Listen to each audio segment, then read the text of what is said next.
ఆంధ్రప్రదేశ్ ఎన్నికలలో యాక్చువల్గా తెలంగాణ ఎన్నికల రిజల్ట్ 3వ తారీఖు డిసెంబర్ నుండి నన్ను ట్రోల్ చేస్తూ ఉన్నారు. కానీ నాకు విపరీతమైన ట్రోలింగ్ వచ్చింది ఆంధ్రప్రదేశ్ ఎన్నికల ఫలితాల తర్వాత. ఈ ప్రచారం కనుక నేను సొంతగా చేసుకోవాలంటే నాకు 250 నుండి 300 కోట్లు ఖర్చు అవుతుంది. సో వెంకటేశ్వర స్వామి ఏం డిసైడ్ చేసిండంటే, అరే నువ్వు ఈ 15 సంవత్సరాల నుండి ఇన్ని జాతకాలు చెప్తున్నావు, నువ్వు చెప్పిన ఒక 50 ప్రిడిక్షన్లలో 49 ప్రిడిక్షన్లు సత్యమైనా కానీ నిన్ను ఎవరు ట్రోల్ చేస్తలేరు, జనాలు గుర్తిస్తలేరు. ఒక్కసారి నీ ఇట్లా తిప్పుతారా? సో మనం ఒక మాట అనుకుంటాం, మన ప్లాన్స్ కంటే దేవుడి ప్లాన్స్ చాలా బెటర్ ఉంటాయంట. సో అందుకని నేను చెప్పిన ప్రిడిక్షన్ తప్పైంది. ఎందుకు తప్పైంది అంటే, జగన్మోహన్ రెడ్డి గారు ఓడిపోవడం వల్ల తెలుగు రాష్ట్రంలో ఒక సీఎం స్థాయి లెవెల్లో ట్రోల్ చేయబడిన ఏకైక ఆస్ట్రాలజర్ ప్రపంచం మొత్తంలో వేణుస్వామి ఒక్కడే. ఏ రకంగా తీసుకుంటున్నారు దాన్ని? 100% పాజిటివ్గా తీసుకుంటున్నారు. డబ్బు అనేది ఏ రకంగా సంపాదించవచ్చు. క్లయింటేల్ అనేది నాకుండే క్లయింటేల్ నాకు ఎప్పుడూ ఉంటుంది. నా క్లయింటేల్ నాకు ఎప్పుడూ ఉంటుంది. సో ఒక 3 విషయాలు నేను చెప్తాను మీకు. నెంబర్ 1, 2 తెలుగు రాష్ట్రాలలో ఒక చాలా పెద్ద హాస్పిటల్ తీసుకుందాం. చాలా పెద్ద hospital means corporate hospital, top స్థాయిలో ఉన్నటువంటి హాస్పిటల్స్. ఒక పెద్ద హాస్పిటల్ తీసుకుందాం. ఆ హాస్పిటల్కు పేషెంట్లు వస్తుంటారు, అందరు బయటికి పోతుంటారు, పేషెంట్లు వస్తుంటారు, బయటికి పోతుంటారు. అనుకోకుండా ఒక పెద్ద సెలబ్రిటీ పేషెంట్ వచ్చిండు, అక్కడికి వచ్చి చనిపోయాడు ఆ హాస్పిటల్లో. చనిపోయినప్పుడు ఏమవుతుంది అంటే, చాలామంది సెలబ్రిటీస్ అక్కడికి వస్తారు, వాళ్ళు చనిపోయిన వ్యక్తి గురించి ప్రగాఢ సంతాపాన్ని తెలియజేస్తారు, ఆయన మంచి గురించి మాట్లాడతారు, చెడు గురించి మాట్లాడతారు, వెళ్ళిపోతారు. వీళ్ళందరినీ మాటల్ని కవర్ చేయడానికి మీడియా వస్తుంది అక్కడికి. మీడియా వచ్చిన తర్వాత ఇక్కడ మళ్ళీ నెక్స్ట్ డే మళ్ళీ యాస్టీజ్గా మళ్ళీ జనాలు వస్తారు, మళ్ళీ అక్కడ పేషెంట్ అడ్మిట్ అవుతుంటారు.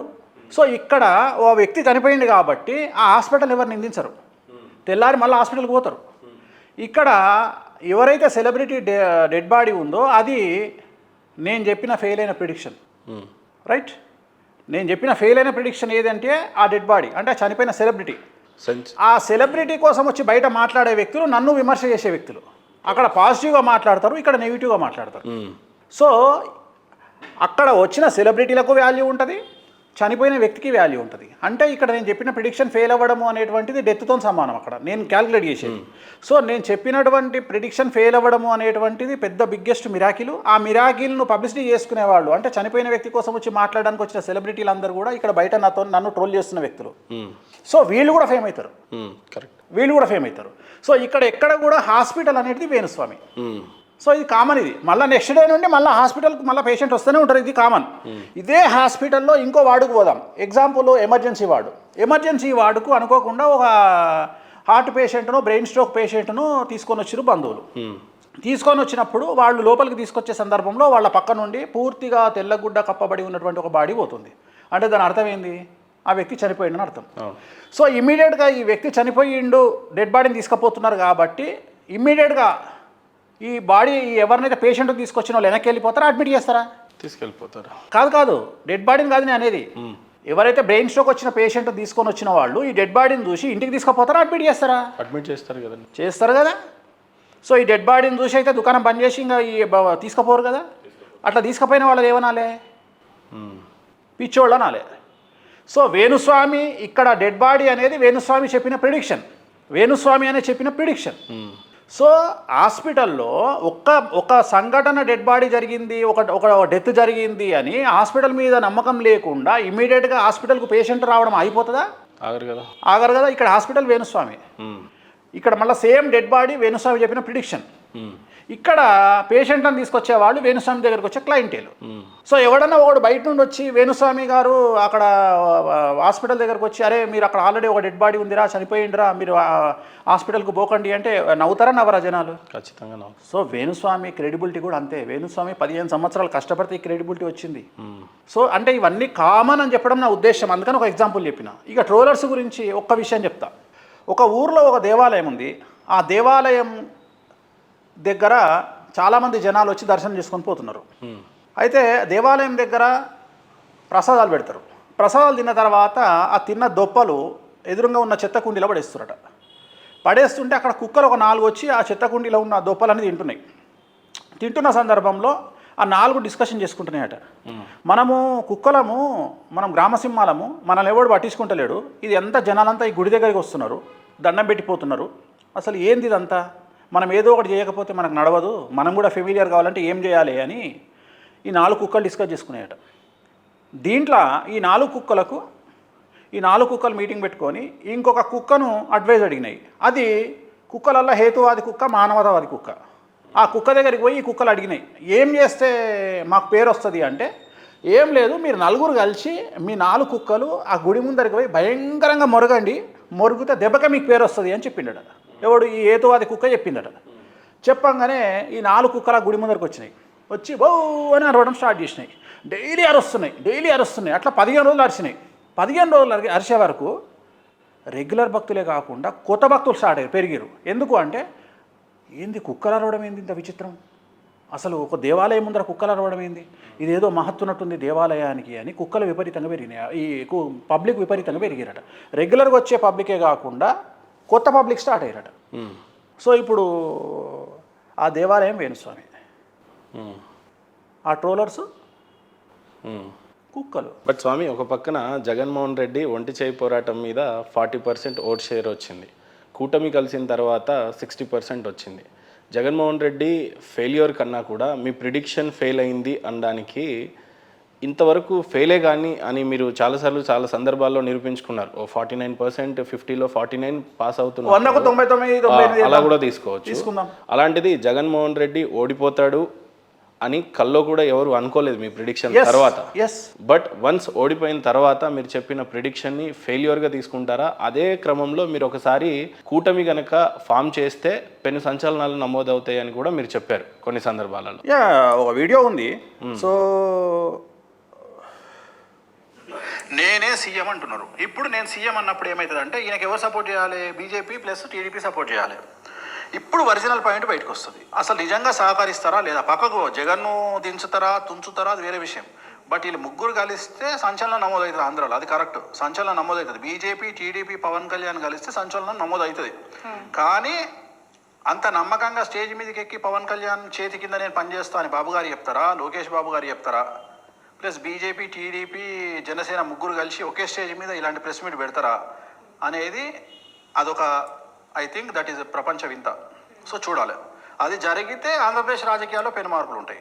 ఎందుకంటే చాలా స్పష్టంగా కూటమి గనక ఫామ్ చేస్తే పెను సంచలనాలు నమోదవుతాయి అని మీరు 2023లో చెప్పినటువంటి వీడియో. నేను ఇంకప్పటికి 2023లో, ఇది 2023 ఐ థింక్ సెప్టెంబర్లో ఇచ్చిన ఇంటర్వ్యూ. సో ఇంకప్పటికి అసలు ఆంధ్రప్రదేశ్లో ఎన్నికల వాతావరణం స్టార్ట్ కాలే. ఆ సందర్భంలో నేను ఇచ్చిన ఇంటర్వ్యూలో ఏం చెప్పినా అంటే, బీజేపీ, టీడీపీ, జనసేన కలిస్తే ఖచ్చితంగా సంచలనాలు ఉంటాయని చెప్పిన. సో జనరల్గా జాతకాలు మారుతున్న కొద్దీ ప్రిడిక్షన్స్ అనేవి మారుతుంటాయి. గ్రహాలు మారుతున్న కొద్దీ మన ప్రిడిక్షన్స్ మారుతాయి. కానీ నేను దీన్ని అడ్డం పెట్టుకొని తప్పించుకునే ప్రయత్నం నేను చేయలే. ఎందుకంటే నేను ఈ ఫెయిల్యూర్లో నాకు పెద్ద సక్సెస్. కారణం ఏంటంటే, 2 తెలుగు రాష్ట్రాలలో, 2 సౌత్ రాష్ట్రాలు అంటే కర్ణాటక, తమిళనాడులో 2 తెలుగు రాష్ట్రాలలో నేను 100% స్మార్ట్ ఫోన్ ఉన్న ప్రతి ఒక్కడికి నేను పరిచయమైన దీంతో, ఈ ప్రిడిక్షన్ ఫెయిల్యూర్తో. అట్లనే తమిళనాడు, కర్ణాటక రాష్ట్రంలో 30% ఆఫ్ ది పీపుల్కు నేను పరిచయం అయినా. సో నన్ను, నా లెవెల్ను ఒక సీఎం స్థాయికి తీసుకుపోయిన, ప్రచారం ఇచ్చినటువంటి ఇన్సిడెంట్ ఇది. బట్ ఒక పక్క వేణుస్వామి అని అంటే ఒక అపార మేధావిగా చూసే వ్యూవర్స్ అంతా కూడా మీ ట్రోలర్స్ వల్ల కొన్నిసార్లు జోకర్గా చేసే ప్రయత్నం, లేకపోతే మీ మేధాశక్తిని అంతటిని తీసుకెళ్ళి అసలు ఈయనకి జాతకమే తెలీదు, ఏది పడితే అది మాట్లాడతాడు అనే స్థాయికి తీసుకెళ్ళటం, ఏ రకంగా చూడొచ్చు దీన్ని? పర్ఫెక్ట్. చాలామంది బాధపడుతున్నారు అదే. అంటే ఇప్పుడు నా ఫాలోవర్స్ కానీ, నన్ను విశ్వసించే వాళ్ళు కానీ, నా అనుకునే వాళ్ళు కానీ బాగా బాధపడే అంశం ఇది ఒక్కటే. కానీ నేనేం చెప్తా అంటే, ట్రోలింగ్ అనేది, విమర్శ అనేది ఒక స్థాయి దాటితే సహజం. ఇవాళ ప్రధానమంత్రిని విమర్శిస్తలేరా, ముఖ్యమంత్రులను విమర్శిస్తలేరా, పెద్ద పెద్ద వాళ్ళని విమర్శిస్తలేరా, రాహుల్ గాంధీ లాంటి మనిషిని కూడా పట్టుకొని వాళ్ళ పప్పు అని అంటలేరా? సో నోటికొచ్చింది మాట్లాడేటువంటి పరిస్థితి ప్రస్తుతము తెలుగు సమాజంలో, మరీ ముఖ్యంగా సౌత్ ఇండియాలో తెలుగు సమాజంలో ఉంది. ఇప్పుడు నిన్నగాక మన ఐ థింక్ ప్రణీత అబ్బాయి ఎవరో ఒక తండ్రి కూతురు గురించి చాలా భయంకరమైన వీడియో చేసిండు. వాడిని చెప్పుతో కొట్టాల, పిచ్చి ముండా కొడుకును. సో అది ఎంత ఘోరంగా, ఎంత దూరం వెళ్ళింది ఆ మాట. తండ్రి కూతుర్లకే సంబంధం అంటగట్టి వాడు నోటికి వచ్చింది అంటే నేను అనేది వ్యూవర్షిప్ గురించి ఒకసారి ఇన్స్టాగ్రామ్ ఓపెన్ చేయండి తెలుగు వీడియోలకు సంబంధించి. మీకు అమ్మాయిలు బండ బూతులు మాట్లాడుతూ ఉన్నారు. మీరు ప్రతి 10 వీడియోలలో 5 వీడియోలు బూతులు వస్తున్నాయి. అవును. సో ఇదంతా సోషల్ మీడియా యుగంలో పెరుగుట విరుగుట కొరకే అనేది కామన్. ఇది ఎక్కడో దగ్గర దీనికి బ్రేక్ ఈవెన్ పాయింట్ ఉంటుంది. సో దీన్ని విమర్శ చేసిండ్రా ఇవన్నీ పట్టించుకోవాల్సిన పని లేదు. ఇప్పుడు ఆ మాటకు వస్తే చంద్రబాబు నాయుడు గారు జైలుకి వెళ్ళిర్రు. జైలుకి వెళ్ళిన తర్వాత 6 నెలలకు సీఎం అయ్యారు. అంటే మా జైలుకి వెళ్ళడం తప్ప? ఇవాళ తెలంగాణ సీఎం రేవంత్ రెడ్డి జైలుకి వెళ్ళిర్రు, సీఎం అయ్యారు. అట్లనే ఎక్స్ సీఎం జగన్మోహన్ రెడ్డి జైలుకి వెళ్ళిండు, సీఎం అయ్యిండు. అట్లనే సెంట్రల్ హోమ్ మినిస్టర్ జైలుకి వెళ్ళిండు, సెంట్రల్ హోమ్ మినిస్టర్ అయ్యిండు. రైట్? అంతకుముందు ఉన్న సెంట్రల్ హోమ్ మినిస్టర్ జైలుకు పోయిండు. సో ఇవన్నీ కామన్ కదా. నేను అనేది ఈరోజు కవిత అరెస్ట్ అవుతారు అని చెప్పి ముందుగానే ప్రిడిక్షన్ ఇచ్చిన మీరు ఈరోజు ఆమె జైలుకు పోయి వచ్చిన తర్వాత మళ్ళీ రాజయోగం ఉంటుందా? అయితే లేదు. అంటే నేను ఇప్పుడు నేను అదే చెప్తున్నా. ఇంకా మనం ఇప్పుడు మనం పోస్ట్ మార్టం చేస్తున్నాం. మనం ఏం ప్రిడిక్షన్లకు పోవట్లా. ఇప్పుడు నేనేం కొత్త ప్రిడిక్షన్స్ నేనేం చెప్పట్లా. ఓకే, ఒక పెద్ద బ్రేక్ ఈవెన్ పోస్ట్ మార్టం చేస్తున్నాం. ఒక పెద్ద బ్రేక్ ఈవెన్తో నేను మళ్ళీ మీ ముందుకు వస్తా. ఒక పెద్ద బ్రేక్ ఈవెన్ కొన్ని సంచలనాలు జరిగే అవకాశం ఉంది. ఇప్పుడు చాలా మందికి చాలా సంఘటనలు తెలివయ్యి ఇప్పుడు తెలుగు రాష్ట్రంలో ఒక ప్రముఖ హీరోయిన్కి సంబంధించిన తండ్రిని తీసుకుపోయి జైల్లో పెట్టిర్రు. ఇవాళ వరకు ఆయన జైల్లోనే ఉన్నాడు. ఆయన జైలుకు పోయి చాలా రోజులు అయ్యింది. బట్ మన తెలుగు రాష్ట్రాల్లో ఒక్క మీడియా ఛానల్ కానీ ఒక సోషల్ మీడియా ఛానల్లో కానీ అతని పేరు రాలేదు. నేను ఇచ్చిన ప్రిడిక్షన్కు సంబంధించినటువంటి జాతకం అది. ఆ హీరోయిన్ ఎవరో జనాలకు తెలియదు. ఆ హీరోయిన్ తండ్రిని తీసుకుపోయి జైల్లో పెట్టిర్రు. సో ఆల్రెడీ ఇంకొక హీరోయిన్ రకుల్ప్రీత్ సింగ్కి సంబంధించి ఆల్రెడీ ఇప్పుడు మీరు చూసిర్రు, వాళ్ళ భర్త 500 కోట్లు నష్టపోయిండు. నేను అష్టాష్టకాలైనా పెళ్లి చేసుకుంటే ధన నష్టం జరుగుతుంది అని చెప్పిన, కవిత జైలుకు పోతుంది అని చెప్పిన, గజ్వేల్లో కేసీఆర్ ఈటల రాజేందర్ పోటీ చేస్తే కేసీఆరే గెలుస్తారు అని చెప్పిన, రేవంత్ రెడ్డికి రాజయోగం లేదు అని 2017కు ముందు చెప్పిన, తర్వాత నేనే చెప్పిన రేవంత్ రెడ్డిని మీరు ఏదో ఒక జాతీయ పార్టీలకు పోతే ఖచ్చితంగా మీరు గెలుస్తారు అని చెప్పిన. సో ఇట్లా తీసుకుంటూ పోతే నా ఈ ప్రజెంట్ 50కి 48 వీడియోలు సక్సెస్ ఉన్నాయి, మీకు పంపిస్తా. సో ఇవన్నీ జరిగినప్పుడు ఏ ఒక్కరైనా వచ్చి నన్ను వెనుదట్టిరా? నేను అడిగే ప్రశ్న ఏంటంటే ఏ ఒక్కరన్నా వచ్చి నన్ను వెనుదట్టిరా? ఏ ఒక్కరన్నా వచ్చి కనీసం వేణుస్వామికి అప్రిషియేషన్ చెప్పిరా? సమంత నాగచైతన్య విడిపోతారని నేను ఎప్పుడు చెప్పినా? ఎంగేజ్మెంట్ అయినాక చెప్పిన. పెళ్లి కాలే. విచిత్రమైన విషయం ఏంటంటే పెళ్లి కాలే ఇంకా అప్పటికి, ఎంగేజ్మెంట్ అయినాక చెప్పిన. వాడెవడో ఈ మధ్యన వచ్చి విమర్శిస్తాడు. నేనట పబ్బులలో పోయి కూర్చుంటే పబ్బులలోనట డివోర్స్ తీసుకుంటూ వచ్చి ముచ్చట పెడతారట. అంటే విడిపోవాలని అనుకున్న వాళ్ళంతా పబ్బులో ముచ్చట పెడతారట. అట్లా అంటే జ్యోతిష్కులు అందరూ పబ్బులనే తయారవుతారు. ఇంకా నయం పబ్బులలో అన్నాడు, వేణుస్వామి పబ్బులలో పోయినప్పుడు వినబడలే అనలే. సో ఎవ్వడు విమర్శకు నేను అనేది అంటున్నా, ఇప్పుడు నాలుక ఎవ్వని ఇష్టం వాంది. ఈ మనకు ఆర్టికల్ 19 ఇచ్చింది కావచ్చు, దాని ప్రకారం ఏంటంటే ఎవ్వని ఇష్టం వచ్చినట్టు వాడు మాట్లాడుతున్నాడు. సో నేను ఇప్పుడు ఒక ఎగ్జాంపుల్ చెప్తాను మీకు. హిందూ మతం మీద దాడి చేసేటువంటి ఒక హేతువాది మానవతావాది ముసుగులో ఒక కుక్క ఉంటుంది. ఆ కుక్కనే మొత్తం అసలు మనం తెలంగాణను జడగొట్టింది, తెలుగు రాష్ట్రాలను జడగొట్టింది ఆ కుక్కనే. సో ఆ కుక్క ఏం చేసింది అంటే ఫస్ట్ ఇప్పటికి కూడా ఆ కుక్క ఇంకా మరుగుతూనే ఉంటుంది. అది ఆస్ట్రేలియాలో ఉంటుంది ఆ కుక్క ఇప్పటికి కూడా మరుగుతుంటుంది. హిందూ మతం మీద ఎప్పుడు అవకాశం వచ్చినా మరుగుతుంది. మొన్న ఎన్టీఆర్ తెలుగుదేశం పార్టీ గెలిస్తే ఎన్టీఆర్కి ఏం సంబంధం? ఆ కుక్క మొన్న ఫేస్బుక్లో పోస్ట్ పెట్టింది. ఏమని అంటే ఎన్టీఆర్ అంటే మంచోడు కాదంట, ఎన్టీఆర్ వచ్చి టీడీపీలో కలుస్తాడు రేపొద్దు. అంటే అసలు నీకు సంబంధమే లేదు. నువ్వు హేతువాది కుక్కవు మానవతావాది కుక్కవు అన్నప్పుడు అసలు నీకు సంబంధం లేని సబ్జెక్ట్ ఇది. వాడు రాజమౌళి గుడికి పోతే ఆ కుక్క ఫేస్బుక్లో పోస్ట్ పెడుతుంది. దేనికైనా ఆ కుక్క ఫేస్బుక్లో పోస్ట్ పెడుతుంది. సో ఆ కుక్క మీద నాకు విలువ ఉండేది. ఫస్ట్ ఒక ఇన్సిడెంట్ చెప్తా. ఆస్ట్రేలియాలో T20 మ్యాచ్ జరుగుతుంది, పాకిస్తాన్ ఇండియా జరుగుతుంటే నేను కూడా అదే క్రికెట్ స్టేడియంలో కూర్చొని చూస్తూ ఉన్నా. ఆస్ట్రేలియా సాంప్రదాయం ప్రకారము ఆస్ట్రేలియాలో ఆటవిక తెగకు సంబంధించినటువంటి ట్రైబల్స్ వచ్చి పూజలు చేసి హోమం గాల్చి స్టేడియంలో హోమం గాల్చి మ్యాచ్ స్టార్ట్ చేశారు. ఈ కుక్క కింద కూర్చొని చూస్తుంది ఆ పూజలన్నీ. తెలంగాణలో తెలుగు రాష్ట్రాలలో ఏ ఇన్సిడెంట్ జరిగినా ఈ కుక్క మరుగుతుంది. గ్రహణం రోజు ఈ కుక్క మరుగుతుంది. ఈ కుక్క పేరు చెప్పవచ్చు, బాబు గోగినే నేను కుక్క ఉంటుంది. ఈ కుక్క ఊకనే మరుగుతుంటుంది. నేను ఒకటే ఒక ప్రశ్న, అరే పిచ్చి ముండా కొడుక తెలుగు రాష్ట్రాలలో ఏ ఇన్సిడెంట్ జరిగినా నువ్వు వచ్చి మాట్లాడతావు. వ్యక్తిగతంగా వేణుస్వామిని ఎక్కువ టార్గెట్ చేసేటప్పుడు గోగినేని గారు ఎందుకు మిమ్మల్ని అంత ఎక్కువగా టార్గెట్ చేస్తాడు? నా వల్ల పుట్టిండు కాబట్టి వాడు జనాలకు తెలిసిందే నా వల్ల కదా. నా వల్లనే పారిపోయింది కాబట్టి దేశం వదిలిపెట్టి. అవును, ఈరోజు రాకుండానే ఉన్నాడు. ఇంకా రాడు కదా, వస్తే అరెస్ట్ చేస్తారు. వాని మీద దేశద్రోహం కేసు ఉంది. ఓకే, ఇంతకుముందు రాజద్రోహం ఉండే, ఇప్పుడు దేశద్రోహం ఉంది. అవన్నీ వీడియోలు ఉన్నాయి, ఒక 30 వీడియోలు ఉన్నాయి. నాకు పోస్ట్ చేయాలంటే అంటే ఆ రోజు వాడు చచ్చిపోయాడని ఫీల్ అయినా నేను. అంటే వీడు మొగోడేమో అనుకున్నా. జనరల్గా విధవాని మనం తెలంగాణలో బాబు గోగినేనికి పడదు పర్సనల్గా ఏమన్నా కక్ష ఏం లేదు, పర్సనల్ నా చెప్పుతో సమానం వాడు. ఇప్పుడు నేనేం ఫీల్ అవుతా అంటే అసలు మన తెలుగు రాష్ట్రాలను భ్రష్టు పట్టించిందే వాడు. ఎందుకంటే ప్రతి ఒక్కరికి ఇప్పుడు కొత్త ఫ్యాషన్ ఏమైపోయిందంటే ఫస్ట్ టార్గెట్ హిందూ మతం దేవుళ్ళు, నెక్స్ట్ ఎమ్మెల్యే టికెట్. ఆంధ్రాలో తెలంగాణలో ఈ పప్పులు ఉడకవు. ఆంధ్రాలో ఫస్ట్ మన తెలుగు ధనం మీద హిందూ మతం మీద దాడి చేయాలి. దాడి చేసేందుకు మూలకారకుడు వీడే. బిగ్ బాస్కు ఒక ముందు వీడు స్టార్ట్ చేసిండు.